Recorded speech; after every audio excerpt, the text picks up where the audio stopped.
Todo mundo tá vendo? Sim. Sim. Ok, então vamos lá, né? Boa tarde, gente. Muito obrigada por estarem todos aqui, terem tirado um tempinho do tempo de vocês para verem a apresentação.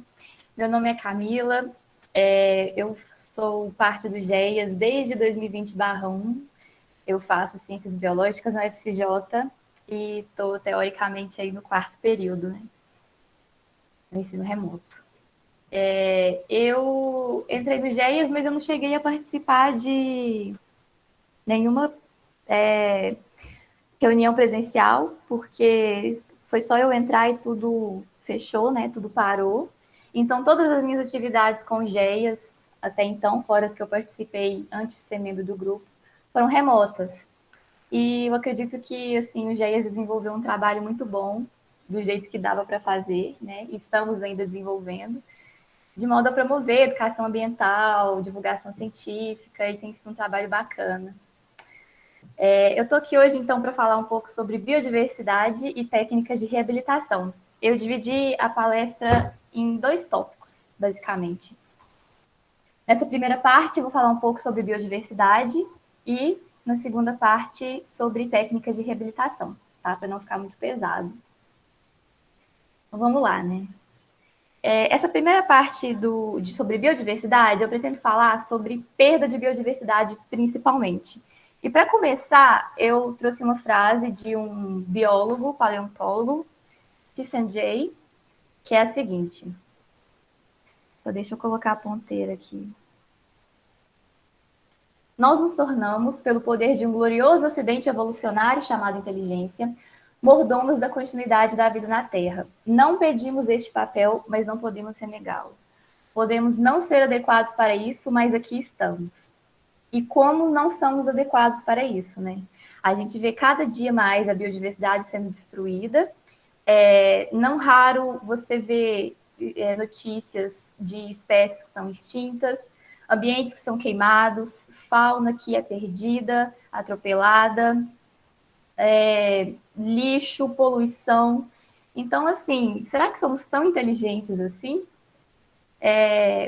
Por que, que essa inteligência não nos beneficiou nesse sentido? Por que, que a gente degrada o ambiente dessa maneira, se somos tão inteligentes assim? E pensando sobre isso, eu falo um pouco sobre redes de interação, que é um termo que vai ser colocado, pontuado em um artigo do Scientific American que eu trouxe mais para frente, que é o modo como essas espécies são conectadas, tá? E eu tenho que entender essa visão de um ponto de vista mais holístico. Entender também que não é só o milho ali que serve de alimento para o ratinho, que serve de alimento para a cobra e por aí vai. Não é linear dessa forma. É muito mais dinâmico do que isso. E isso pode ser observado à medida que eu vejo mais espécies na biodiversidade. Então, à medida que eu vou considerando mais espécies, eu vou aumentando o tamanho da minha cadeia, eu vou aumentando o tamanho da minha teia, de modo que esse sistema fica cada vez mais complexo, as interações entre eles ficam mais complexas, e assim, por mais que sejam de ecossistemas diferentes, eles estão interligados e interferem diretamente um no outro, de modo que isso aqui está mais para isso aqui. Eu tenho um ambiente terrestre interagindo com o ambiente aquático, eu tenho animais aquáticos que interagem com animais terrestres, eu tenho diversos tipos de fauna, eu tenho os decompositores que, pela ação de fungos e bactérias, degradam essa matéria orgânica. E nós, nesse processo todo aí, que somos intensos modificadores de habitat, de paisagem, de espécies, né? E somos um tanto egoístas, né? Porque muitas vezes a gente desmata, a gente extingue várias espécies, não as dando o direito de vida, que deveria ser um direito de todos. Então, quando eu falo dessa visão mais holística, eu tenho que compreender não só as partes, mas as partes como integrantes de um todo, de modo que, quanto maior a quantidade de espécies em uma cadeia, em uma teia alimentar, em uma teia trófica, maior é a estabilidade desses sistemas, maior é a complexidade desses sistemas. E se eu tenho alteração de qualquer desses elementos, seja uma presa, seja um predador, vai acontecer uma relação de desequilíbrio, e isso afeta em efeito cascata, que, segundo o artigo que eu vou trazer, chama-se de cascata trófica. Nesse artigo do Scientific American, Loss of top predators has more far-reaching effects than thought. Esse artigo é muito bom para você observar e comprovar que uma ausência de algum dos elementos ou o aumento da população de outros seres influencia um efeito em cascata em diversos outros. Tem um vídeo que está no Instagram sobre isso, inclusive. Esse artigo traz vários exemplos sobre essa cascata trófica, mas o exemplo que eu vou dar é o exemplo que está nesse vídeo no Instagram, acredito que muitos já devem ter visto, sobre a população de lobos no parque em Yellowstone. Né? Eles estudaram a população de lobos antes e depois de decair da população. Então, o lobo cinzento saiu do parque de Yellowstone. Isso fez com que prevalecesse a população de alces, que eram presas dos lobos. Essas presas tiveram maior oportunidade de se dispersar pelo ambiente e ingerir vegetação. Vegetação esta que não teve oportunidade de se desenvolver de maneira a formar uma vegetação mais densa, florestas mais densas, e começou a ficar mais ralinha. Então, eu tenho o comportamento de lobos, no caso, a ausência desses, né, diminuição de população, influenciando em vegetação. Aí a gente pode até pensar que é uma loucura, tipo, nem sempre a gente entende essas ligações dessa maneira. E logo em seguida, eles estudaram a reincidência do lobo no parque de Yellowstone. Então, voltou com a população de lobos, a população de lobos começou a regular novamente a população de alces estes que começaram a ficar mais desconfiados, mais assim dispersos, mais agitados, e não começaram a ingerir tanta vegetação como eles costumavam. Então, essa vegetação teve a oportunidade de se desenvolver de maneira mais eficaz, assim, teve a oportunidade de atingir o maior porte, tiveram florestas mais densas, e a floresta mais densa atrai animais, atrai pássaros, atrai insetos, atrai castores estes que fazem aquelas represas, modificam o ambiente aquático, né, formando como se fossem espécies de lagoas que modificam o habitat de peixes. Ou seja, é muito louco assim você pensar que você tem o comportamento de lobos influenciando no ambiente aquático, que muitas vezes a gente não para pensar sobre isso, e esses efeitos só são vistos quando você pega para estudar realmente e entender os efeitos disso a longo prazo, principalmente, porque é um estudo de anos, né? Você estudar o comportamento, o desaparecimento de uma espécie e o comportamento das populações e esse efeito em cascata, né? Segundo o artigo pontuou, é a cascata trófica, que tá todo mundo está ligado por redes de interação. Não raro a gente abre a internet, abre o Instagram, abre o Facebook, qualquer site de notícia, e você vê todo dia notícia ruim. Quando é de biodiversidade, então, todo dia tem espécie sumindo, todo dia tem espécie morrendo. Populações de tubarões e arraias sofreram declínio de 70% nos oceanos em meio século. A data, 5 de fevereiro de 2021. Não vemos um quarto das espécies conhecidas de abelha desde a década de 90. 28 de janeiro de 2021. Lêmures de Madagascar sob risco de extinção estão sendo mortos durante a pandemia. 7 de janeiro de 2021. Milhares de pinguins estão morrendo nas praias brasileiras, muitos com lixo no estômago. Publicado em 22 de setembro de 2020, atualizado em 5 de novembro de 2020. Todas essas notícias aqui são da National Geographic, ok? E, como eu disse, se você abre um site de notícias, você vê isso aqui todo dia. Todo dia tem espécie sendo extinta, todo dia tem perda de biodiversidade, e esses efeitos vão ser sentidos, tá? Não só por nós, assim como já estão sendo sentidos, mas essas consequências, muitas delas, talvez, poderão só ser vistas a longo prazo, uma vez que eu consigo, talvez, entender o efeito da extinção de uma espécie depois que ela some, o efeito da ausência de uma espécie depois que ela some completamente. Então, são só alguns tipos de notícias, tá? Muito tristes, infelizmente, isso aqui é muito sério, porque modifica completamente o ambiente. Esses tubarões aqui que estão sumindo, essas arraias, com certeza vão modificar de forma muito intensa esse ambiente aquático e talvez até o nosso, né, o ambiente terrestre. Essas abelhas aqui, pinguins com máscara no estômago, né? Agora, em época de pandemia, você tem animal morrendo com máscara no estômago. E lêmures que estão sendo extintos durante a pandemia em Madagascar. Enfim, ainda sobre isso, eu trouxe as principais causas de perda crônica de fauna no Brasil, tá? Essas informações são baseadas também em uma notícia da National Geographic, onde uma bióloga, Fernanda Abra, se não me engano, foi vencedora do prêmio Future Nature Awards 2019, que é um dos mais importantes para a fauna silvestre. Trouxe alguns desses dados e, segundo a fala dela, esses podem ser as principais causas de perda crônica de fauna no Brasil: atropelamento, caça ilegal e tráfico de animais. Falando um pouco mais sobre atropelamento, a gente vê isso de forma muito intensa em rodovias, tá? Essas rodovias aqui são uma das rodovias que maior apresentam taxa de mortalidade para a fauna silvestre. BR-262, corta o Pantanal, BR-163, BR-267, MS-040. MS-040 apresenta, se não me engano, a maior taxa de mortalidade de antas. Todas elas, no geral, você vê morte de cachorro do mato, ema, tamanduá-bandeira, que são animais que já se encontram em risco e são mortos todos os dias de maneira muito intensa em rodovia. Aí você pode até pensar, como que você vai lidar com isso, né? Porque o animal tem que atravessar a rodovia, né? Ele tende a atravessar a rodovia, as pessoas tendem a ir mais com velocidade mais acelerada em rodovias, isso que piora à noite, porque a visão do motorista é mais limitada, devido ao hábito noturno de diversos animais também. Então, isso piora de forma significativa à noite.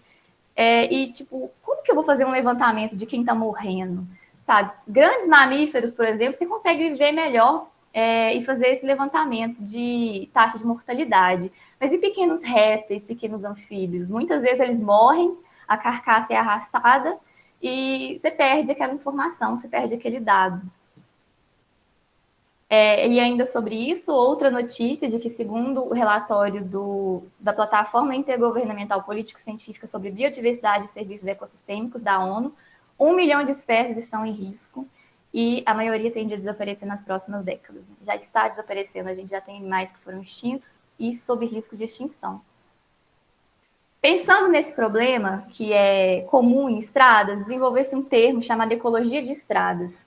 E essa mesma pesquisadora, foi vencedora desse prêmio, traz uma fala lá na notícia que uma das principais saídas para a ecologia de estradas são cercas e passagem de fauna. A cerca realmente impede que o animal entre na rodovia, a passagem de fauna facilita a travessia dele. Só que isso aqui tem que ser muito bem feito. E rodovias têm grande extensão, então envolve monitoramento de que tipo de espécie passa por aquele lugar para você construir uma passagem de fauna adequada, tá? Não sei se vocês conhecem passagem de fauna, eu mesma nunca vi, eu acredito que elas sejam em pequeno número nas rodovias. Algumas passam por baixo da estrada, como túneis, outras são aéreas, são construídas por cima da rodovia.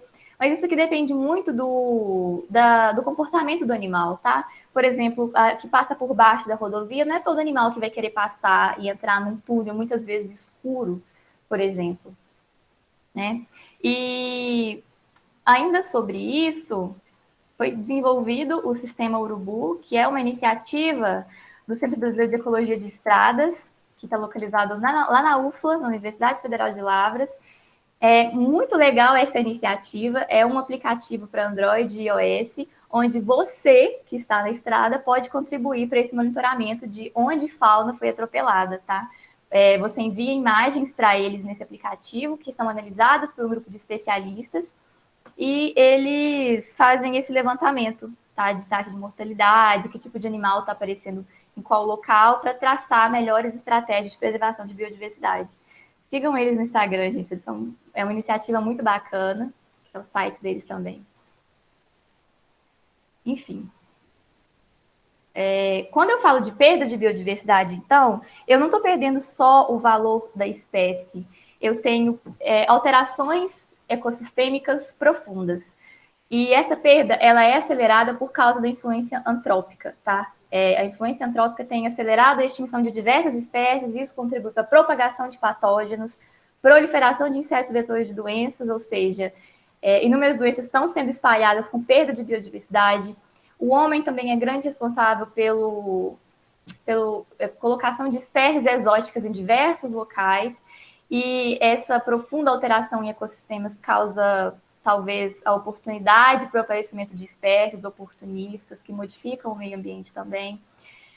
Alterações climáticas, como o efeito estufa, vale lembrar que o efeito estufa é um efeito natural, que a intensificação dele pela poluição leva ao aquecimento global, que é o grande problema. Alterações climáticas como o El Niño, Laninha, já são vistos e sentidos e estudados há bastante tempo, assim como a perda de biodiversidade acelerada leva à perda de informação genética. Informação genética essa que contribui para o desenvolvimento de remédios, por exemplo. Se não me engano, aspirina, diversos fungicidas são usados, são feitos, produzidos com base em informação genética. E a perda dessa informação pode gerar, por exemplo, uma cura de uma doença que talvez nunca, né, vamos vir a descobrir, porque essa informação genética foi perdida. Esse acervo genético foi perdido pela perda de biodiversidade, pela extinção de espécies. Então, todo dia isso é visto em notícias, como eu falei, isso é visto na ciência, é estudado há bastante tempo, a ciência fala disso, a literatura fala disso, o cinema fala disso, tá? Isso aqui é só a título ilustrativo. Para quem não conhece esse filme, vejam. Esse filme é incrível, Interestelar. Ele fala sobre o quão hostil ficou a Terra devido à ação humana, de modo que o cultivo ficou difícil, iniciou-se diversas doenças pulmonares nas pessoas, problemas respiratórios, devido a tempestades de areia, de poeira. E isso foi modificando o ambiente de forma tão hostil que tiveram que procurar outro planeta, tá? Preparem os lenços, mas é um filme maravilhoso. Esses dois aqui são documentários. Oceano de Plástico traz sobre essa poluição dos oceanos e como isso afeta os animais. É um documentário muito triste, muito forte também. E esse aqui chama Lixo Extraordinário, que conta a história de um artista plástico chamado Vic Muniz, que desenvolveu um trabalho nos maiores aterros sanitários da América Latina, que foi o Jardim Gramacho. E lá ele conseguiu desenvolver obras artísticas junto com catadores de material reciclável e conseguiu modificar a vida dessas pessoas, né? Um documentário forte também, muito bom. Relata o estilo de vida dessas pessoas, o ambiente, que é um lixão. Então, ficam aí as recomendações. Então, já na segunda parte da apresentação, vou falar um pouco sobre técnicas de reabilitação. Só que tem que ficar claro que essas técnicas são ligadas à fisioterapia e, segundo o Conselho Federal de Medicina Veterinária, são práticas exclusivas do médico veterinário, tá? Que é considerado o profissional capacitado para tal habilidade. Essas técnicas, elas têm que ser realizadas em conjunto com o tratamento médico, em conjunto com o tratamento veterinário, uma vez que elas auxiliam o processo de cura, processos de inflamação, melhora de dores, analgesia, auxiliam em processos de cicatrização. Só que para você aplicar uma técnica de reabilitação, tem que ser bem pontuado que todo um exame físico do animal tem que ser realizado antes. Uma anamnese completa, entender a sintomatologia e, se necessário, fica a cargo, né, do médico veterinário pedir exames complementares, como radiografia, tomografia, uma ressonância, para definir um diagnóstico final antes de traçar uma estratégia de tratamento que pode vir ou não junto com uma técnica de reabilitação. Então, as técnicas têm vários benefícios, tá, gente? Isso aqui são só alguns deles. Prevenção de lesões, qualidade de vida e bem-estar, aumento da probabilidade de cura de enfermidade, de doenças, diminuição de desconfortos, qualidade de locomoção, alívio da dor, restauração e manutenção de funções, né? Às vezes o animal sofreu um trauma, um acidente, ela pode ser usada para tratamento, às vezes o animal tem um problema de desenvolvimento, que também pode ser usada para tratamento, e melhora da função fisiológica, motora do animal de acordo com as especificidades de cada espécie, né? Ficando a cargo do profissional adequado para isso. Determinar a melhor forma de tratamento, a melhor forma de reabilitação. Então, falando sobre a primeira forma de reabilitação, a gente tem a hidroterapia. Eu acredito que talvez seja uma das mais comuns, assim, já vi muito para cães, li muito dela para cães e gatos. Essas técnicas começaram a ser desenvolvidas e estudadas em cavalos, e com o passar do tempo foi se empregando e estudando para uso em outras espécies. Várias delas eu vi o uso para animais como cachorros, gatos, então eu acredito que a sua utilização para outras espécies, né, por exemplo, de silvestres, aí fica a cargo do profissional habilitado para tal. A hidroterapia é feita por meio de piscinas e hidroesteiras, né? O animal nada ou caminha em uma esteira com água. A hidroesteira é interessante porque você consegue regular a altura da água, indicada para aqueles que apresentem, por exemplo, luxação de patela, condições degenerativas, trauma espinhal, tratamento de obesidade, torção muscular, tratamentos pós-cirúrgicos ou lesões traumáticas, né? Às vezes o animal sofreu uma lesão fruto de um acidente, fruto de uma queda, pode ser usada para tratamento, porque ela propicia os seguintes benefícios. Né? Se o animal está se exercitando, ele está nadando, ele está fazendo um esforço, né? Então ele promove força muscular, alívio de dor, resistência cardiovascular e muscular, diminuição de inchaço, maior amplitude do movimento das articulações, resistência cardiovascular, dentre outros, tá, gente? São diversos benefícios. Claro que, assim como toda técnica de reabilitação tem uma indicação, ela tem uma contraindicação, tá? Às vezes, se o animal está, por exemplo, febril ou com hipo ou hipertensão, está com ferida aberta, está vomitando, está com diarreia, não é recomendável a hidroterapia, mas mais uma vez eu digo que fica a cargo do profissional habilitado para poder definir a melhor técnica, seu uso, sua intensidade. Claro que também o seu uso tem que ser observado, por isso que o profissional tem que estar bem habilitado, para não causar um estresse no animal, né? Porque, por exemplo, se o animal está muito tempo na piscina, está muito tempo na hidroesteira, ele pode desenvolver um estresse por desgaste, de ficar muito cansado. Em caso de cães, por exemplo, sinais como aplanamento de orelhas, tá com respiração ofegante, começou a procurar a borda de piscina, é porque está cansado, né? Vai gerar um estresse, não é esse o objetivo das técnicas de reabilitação. Então, o profissional tem que estar habilitado para reconhecer esses sinais, saber o uso, a intensidade e a melhor maneira que vai ser feita. A gente tem um doguinho na hidroterapia, caminhando na hidroesteira. E aqui uma outra imagem com um cavalo.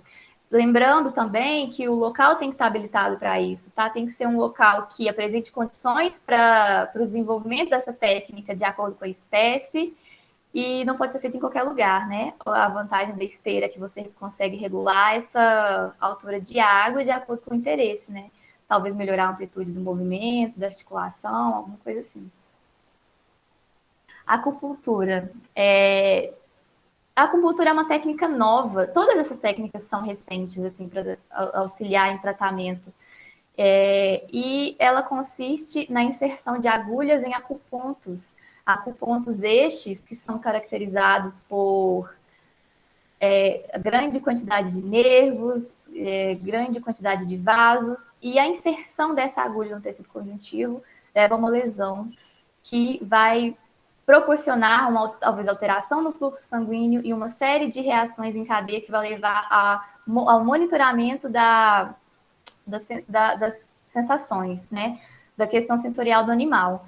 No caso de, por exemplo, se for usado em analgesia, ela pode ter um efeito aí de horas ou de dias, dependendo de como é feito, dependendo do caso do animal, do quadro dele, e se o profissional está habilitado realmente para a realização da técnica. Indicada em casos de analgesia, recuperação de função motora, desordem neurológica e musculoesquelética ou sequela de infecção viral, a gente pode citar aqui a sinomose. Benefícios como regulação de estados funcionais, regulação de imunidade, melhora de função mental e endócrina. Ela não é muito indicada, por exemplo, para animais que estiverem, por exemplo, muito agitados, fracos ou assustados, tá?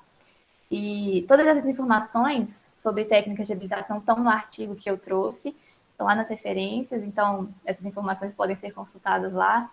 E também não é indicada para animais gestantes. Aqui a gente tem um animal que passou pelo procedimento da acupuntura, Esse animal, se não me engano, ele sofreu uma lesão numa rede elétrica, foi achado no lixão, e a estabilização do quadro foi feita por meio de outros tratamentos, incluindo a acupuntura. Outro tratamento é a quiropraxia, sim, bem parecida com aquela que a gente tem para humanos também, para a gente, que é caracterizada pela... Ela tem várias técnicas, né, de relaxamento, mas principalmente ela é feita pela manipulação articular e da coluna vertebral. Essa técnica ela é feita pelo alinhamento dessas articulações com o sistema nervoso, de modo a se atingir um equilíbrio, tá? Indicada em casos de artrose, artrite, problemas degenerativos relacionados ao sistema locomotor, traumatismo físico, em casos também de hérnia de disco. Benefícios, restauração da mobilidade, redução de dor, melhora de função articular. Aqui a gente tem um doguinho também passando pelo processo de quiropraxia. E por último, eu trouxe a laser terapia. A laser terapia ela é feita pela aplicação de radiação eletromagnética, onde você tem um pulso de luz. Essa luz é absorvida por células chamadas cromóforos. Cromóforos esses que absorvem essa luz, transformam em energia bioquímica, e essa energia bioquímica é transformada em benefícios secundários, em reações secundárias, que promovem neovascularização, metabolismo, síntese de colágeno, efeito antibacteriano, melhora de inflamação, melhora em questão de reparo tecidual e aceleração de processo de cicatrização. Indicado para casos como, por exemplo, problemas dermatológicos, casos de feridas, dores de diversos tipos. Também pode ser usada para tratamento de distúrbios ortopédicos, ou rupturas musculares, ou doenças autoimunes e até tendinite. A laser terapia não é indicada em casos de neoplasia, tá? Pois parece que há piora de casos. E também para fêmeas que estejam prenhes. Não é indicado. E aqui a gente tem outro doguinho passando pelo processo de laser terapia. Essa foi a última terapia que eu trouxe, dessa técnica de reabilitação. Tem diversas outras no artigo que eu consultei, como magnetoterapia, onde você faz o tratamento do animal por meio de campos magnéticos. É muito interessante. Tem tratamentos como ozonioterapia também, que é feito... Há estudos que comprovam melhora de casos de cachorros com leishmaniose. Então, assim, todas elas têm indicações, contraindicações, tem que ser feito pelo profissional habilitado, capacitado para isso, para desenvolver a melhor forma, visando aí o bem-estar animal. Essas são as referências. É isso, gente. Obrigada.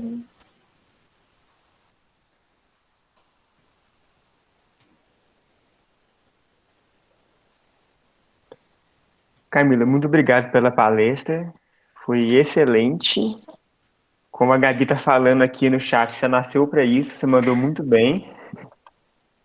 E se alguém tiver alguma dúvida aí, pode perguntar para ela aí.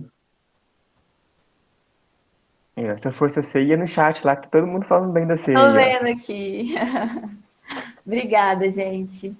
Pessoal, olá, boa tarde. Rapidinho, só um minuto.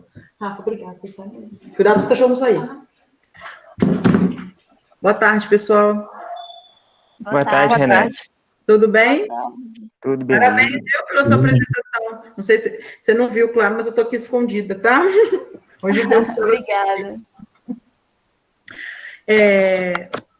Alguém tem alguma pergunta para Camila? Pode continuar aí o que você estava fazendo, eu só queria comentar alguma coisa com vocês. Aí não, Rafael. Vocês estavam terminando aí, Rafael estava conversando comigo. Ah, não, só para o pessoal perguntar para a Camila mesmo. E no final eu só vou falar que mudou a apresentação da semana que vem. Ah, então beleza. Olha só, eu entrei aqui hoje para conversar uma coisa com vocês rapidinho. Uma é que eu quero que você, semana que vem a gente vai marcar uma reunião, quero mais com marketing, mas quem outra pessoa que quiser participar tá à vontade, tá? Pode ficar à vontade. Que é o seguinte, eu quero da nova gestão o plano de trabalho para o ano, por favor, tá? Das atividades que serão desenvolvidas durante o semestre. Inclusive, incluindo ali, se alguém tem interesse em fazer algum tipo de pesquisa, mesmo que seja virtual, tá? Lembrando a vocês que está aberto inscrições para submissão de resumos na SBZ. A submissão vai até dia 21 de março, tá bem? Aí, se tiver interesse, comenta aí com os meninos, fala o tema e depois me procura. Primeiro, conversa com o Rafael e com a Laís, e depois, né, inclui dentro da programação do GEAS, e depois, semana que vem, eu vou encaixar aqui na agenda um horário para a gente conversar, tá, Rafael? Tranquilo, beleza. Com todas as atividades. Tiago, tá aqui? Tô sim. Tiago, acho que você esqueceu do amigo de bicho, né? Não esqueci não, Renata. É que com essa correria de estar viajando no finalzinho do mês agora, eu tô correndo atrás de uns negócios, inclusive, para levar o amigo de bicho para lá. Então, eu tô elaborando algumas atividades para serem feitas lá em João Pessoa do amigo de bicho. Tá, mas você, então, posta alguma coisa que vem novidade, sei lá, porque seu trabalho só encerra em março, né? Tá bom. E desde dezembro que o amigo de bicho está parado. Então, por favor, mãos à obra. Ok. Tá bem? E é isso. Quem tiver algum interesse de mandar algum resumo, entre em contato com os meninos já com a proposta, tá bem? Ok? Então, desculpa o barulho. Um abraço para vocês. Até mais. Parabéns, Camila. Obrigada. Tchau, Renata. Até mais. Valeu.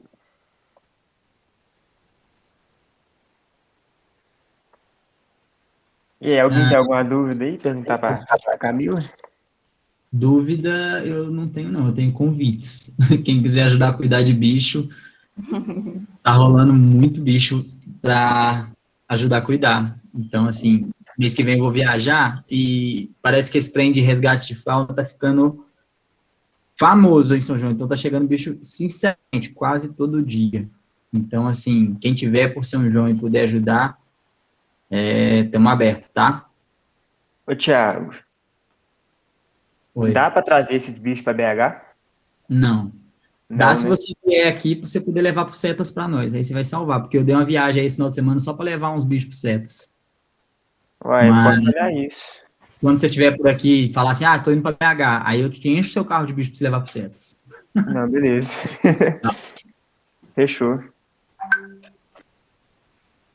Ô, Tiago, essa locomoção dos animais, então, é tipo assim, quem tiver interesse de ajudar a cuidar e tal, tem que estar em São João, ou então encaminhar para os Setas? Os bichos, eles não podem sair da cidade, a não ser que seja para um Setas. Então, quem tiver em São João, pode cuidar por aqui, porque aqui a gente consegue controlar. Agora, para sair, só se for para levar para um Setas, igual esse final de semana eu levei uns bichos lá para o Setas em BH. Mas, fora isso, é só aqui em São João mesmo. Porque no boletim de ocorrência não pode ficar viajando, sabe? Entendi.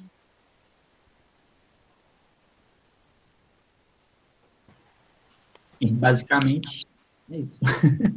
Quem quiser, tem coruja, tem ouriço, tem... Nossa, tem um ouriço... Como é que chama, gente? Ouriço cacheiro, sei lá, porco-espinho brasileiro mesmo. Tá lá na clínica e tem uma coruja, uma bulbo virginianus, tem uma buraqueira, né? Uma cuniculária. O Luiz já me falou que ele vai cuidar das maritacas, são 4 filhotinhos de maritaca. Nossa, é bicho para arrebentar. Todo dia tá chegando bicho. Então, quem quiser ajudar, é só mandar um WhatsApp aqui que, se tiver, eu encaminho. Ô, Tiago, e tem setas só em BH, assim, mais próximo de São João, ou autorizada só lá mesmo? BH, Juiz de Fora. E Divinópolis. Divinópolis acho que tem também. BH, Juiz de Fora e Divinópolis. O mais fácil eu acho que é BH, porque sai mais barato para levar, né? Eu, pelo menos, não fico colocando meu carro na estrada, porque sai caro. Aí eu vou de carona, e entrego os bichos e volto. Entendi. Ué, eu tô sempre no São... Sempre não, né, por causa da pandemia, mas eu vou muito em São João de Fora. De repente, rola de levar alguns também. Quem tá falando, eu não consigo ver. Ivena. Oi, Ivna, show de bola. É só me dar o toque quando você estiver indo, que se tiver bicho para levar, eu te entrego. Aí eu te dou a documentação, eu te dou os papéis todos, é só chegar lá e entregar. Beleza, eu levo sem problemas. A Gabi perguntou se Divinópolis é mais perto que São João. É, porém, Gabi, em BH, para mim é mais fácil, sabe? Porque tem essa questão dos grupinhos de carona aqui que tem todo dia, e BH, eu, pelo menos, tem uns contatos que me recebe lá e tal. Rafael, inclusive, preciso falar com você. É só colar.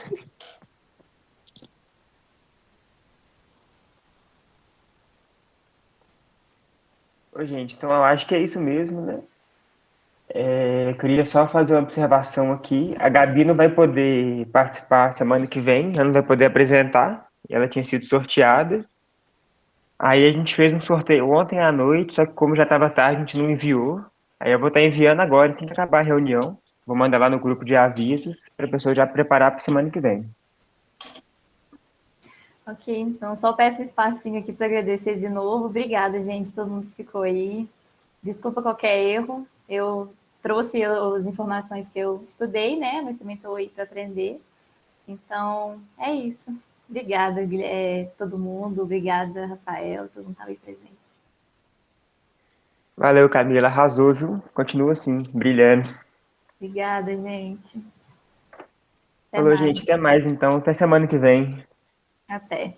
Valeu por todo mundo ter presente aí.